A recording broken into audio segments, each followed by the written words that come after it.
Wow, finally. Did you know that something pretty legendary happened today when it comes to Quant? And I'm not joking, this is actually according to the CEO and founder of Quant, and I'll get into what he posted, even though nothing I say is financial advice, and even though I am not telling anyone to anything, this is just my personal opinion and perspective.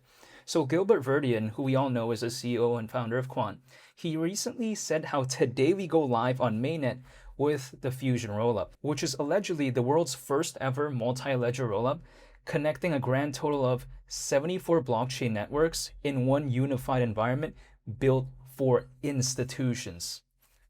This is pretty legendary stuff right here. We don't consider this sometimes, but allegedly Quant did pioneer blockchain interoperability. So this is very legendary. And we take a look at how it's being affected as of right now when it comes to the charts. Quant so far in the past 24 hours up almost 6% as we speak. Might be a little bit different by the time I upload this, but I'm saying still, this is kind of legendary in my opinion. Because let's think about this. Why is interoperability such a big deal? Because if we take a look at this, this is, again, connecting multiple blockchain networks in one unified environment, which arguably, if we take a look at that, that is somewhat being focused on interoperability, I would say, because a lot of projects out there, they're focused on interoperability, right? Connecting blockchains together. The reason why this could be so amazing is because there's many networks out there, many blockchains out there. However, because a lot of them are kind of independent of each other, in some cases, they can't freely interact with each other, which is not good actually, because that hinders a lot of growth. And if that is the case, that means it does lack interoperability. So if we think about it, interoperability does matter a lot. I'm just going to use a random hypothetical scenario and just to use this as an example, right? Imagine if there was no interoperability when it comes to phone carriers. What do I mean by this? In a random make-believe scenario, imagine if I was using AT&T and I can't call my friend who's using T-Mobile. Wouldn't that be annoying because we're using a different carrier? It doesn't make sense, right, in real life. But when it comes to the space, it still kind of makes sense because a lot of projects out there still are not interoperable. So that is why projects like Polkadot are focused on interoperability, something like Cosmos, and also, to a certain extent, I would say Quant as well. This right here is just so awesome because for quite a while, everyone thought, oh, who's really going to care about Quant? No one's really going to do anything. But again, the CEO and founder of Quant very recently just made this post. So when people like to say, oh, no one cares about Fusion rollup, when are they ever going to do the mainnet? Well, apparently, we see it right there, clear as day.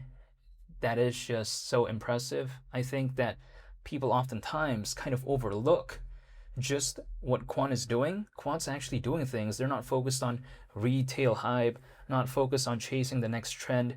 They're building for the long term. They're building for the future. They're focused on enterprise adoption. Keep in mind, this all right here, right? Again, is allegedly built for institutions. That's what he said, again, when it comes to the mainnet of the Fusion rollup. So we got to think about that. Quant, they're not playing around. If we take a look at it historically speaking, what fostered the growth of the internet? I think it was arguably enterprise adoption. Once enterprises really started believing on the internet, or in the internet, I should say, and they started to really adopt it in a massive way, we saw just the growth skyrocket like that when it comes to the internet. So when it comes to this space, I don't see why it'd be any different because institutions or enterprises, I should say, they have a lot of capital. Usually they have a lot of volume. They usually have kind of what it takes to facilitate that type of growth in like a massive scale. So this does matter in my opinion. It's not like Quant originally was not focused on institutions and now it suddenly is. No, that's not the case. It always has been, in my opinion, been focused on the institutional side of things, but this right here puts another step forward when it comes to that mission. Keep in mind, we're talking about a project here that is partners allegedly with Oracle. Keep in mind, Oracle is really focused on AI. That's a big deal when it comes to Quant. Quant isn't even a top 50 project. Keep that in mind, right? So the fact that it even allegedly has a partnership with Oracle, that's just so legendary. Now, people like to say, but with all this though, it's still below $80. True. But is that a bad thing though? Because again, recovery almost 6% in the past 24 hours, but here's the thing as well. A lot of projects out there as of right now are going down. Quant is one of the few that has had a slight recovery. That's the thing. And largely driven through this recent announcement when it comes to Gilbert Verdian, who is, again, not only the CEO, but the founder of Quant. Now, Again, this is very minuscule though in the grand scheme of things, right? Quant is still around 2 times lower than where it once was back in December of 2024. So again, it's still not doing the best, but at the same time, this is a good step forward. And I think Quant, as of right now, is better prepared to actually maybe catch the wave later on because of its fundamental improvements, if that wave were to come. But that's a big if. But if there's a hypothetical altcoin season maybe moving forward, Quant, I think, is better prepared than before. I think it's better than before, and I think that the fundamentals have improved a lot. So this is a big milestone when it comes to Quant. However, we have to consider this. When it comes to the Quant network, what is its mission, right? Now, if I want to break it down, the Quant network is made up of the Overledger OS and the Overledger network. But the Overledger network is made up of the Overledger OS users. So if we consider the Overledger OS, what it does is that it allows individuals to actually build applications on top of multiple blockchains instead of just one. The benefit of something like this is that developers don't have to be stuck building on only just one blockchain. Imagine if I use the Overledger OS and let's say I can, I don't know, build an application that takes advantage of the security of the Bitcoin blockchain, but also at the same time leveraging the speed of the Stellar blockchain. That's a total game changer in my opinion. That's a needle mover, right? That actually moves the needle in terms of curiosity, and I think also in terms of revolutionary vibes, if I even want to put it that way, because that's really impressive. Adoption isn't the best, but at least it's there. You know what I mean? Like, if we take a look at it, electric cars 10 years ago, was it kind of popular? I mean, sure, but right now it's just a completely different case. And again, that kind of showcases that sometimes new trends, new things, they could take quite a while to take off, but once they do, sometimes it's kind of fantastic. So yes, when it comes to the Overledger OS, hasn't taken off yet in a massive way, but what happens if it does? That's the thing. It's like electric cars 10, 13, 14 years ago. You know what I mean? Like, it's not as big as today, right? So sometimes things do take time, but I don't mind though, because Quant, they have nothing but time. They're not in a hurry. You know, Gilbert Verdian, who again is the CEO and founder of Quant, he seems to be there for the long haul. You know what I mean? Like, it's not like Quant's just randomly gonna leave in a couple of years. That's not the case. At least to my understanding. They don't at least ever say that.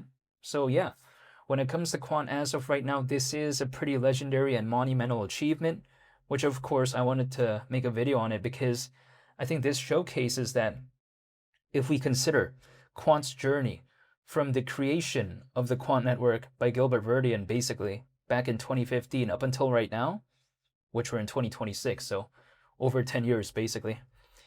Over 10 years ago, who would have thought Quant would be like this? Well, probably Gilbert Verdian did, but I'm saying, like, it's pretty impressive if we consider their journey so far. And again, they're still doing their thing over 10 years later. That showcases dedication, in my opinion. If they were here only for the short term, they'd be gone many years ago. They'd probably be gone after 2021, after that altcoin season. But that wasn't seemingly the case. It feels like they have a sustainable enough business model in which allows them to actually do things, work on things, and actually launch things, even at a market downturn, because a lot of other projects out there, they don't have a sustainable business model, right? They can't really survive. And a lot of them are kind of closing up shop during a market downturn. But Quant, they're building, others are stopping or reducing. Quant is building. Pretty impressive in my opinion. Now, of course, if there's more updates when it comes to this, I'll be sure to make a video on it. And again, some people out there have been asking me, why did Bitcoin have a pullback? Well, I mentioned this in my previous videos, but in case you didn't watch it, I'm just going to say it, right? So, MicroStrategy, by the way, they sold a couple $1 million worth of Bitcoin. And this is like a drop in the ocean if we think about it, because MicroStrategy has many billions of dollars worth of Bitcoin, right? And this is the second time they've sold their Bitcoin in years now. So if we think about it, even just selling a couple million, because a lot of people like to assume that Michael Saylor is never going to sell any of the Bitcoin or whatever, because we have that vibe from Michael Saylor when we see MicroStrategy selling just a couple $1 million worth of Bitcoin. The market reacted. I think maybe it overreacted, and then we saw the dip like that, which is kind of bizarre considering how Bitcoin is literally the largest project out there that we have as of right now. But hey, you know what? That's just the nature of this market. There's nothing I can do about it, but that's kind of the biggest reason why Bitcoin has had that slight pullback as of late.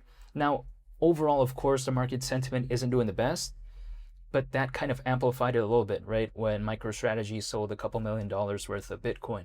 But you know what?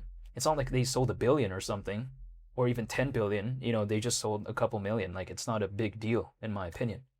But yeah, besides that point, Quant, it was supposed to be negatively affected by that, but we're seeing a slight recovery because of the mainnet of Fusion rollups. So, you know what? It is what it is. I'll be sure to make more updates moving forward. So I want to say thank you for watching.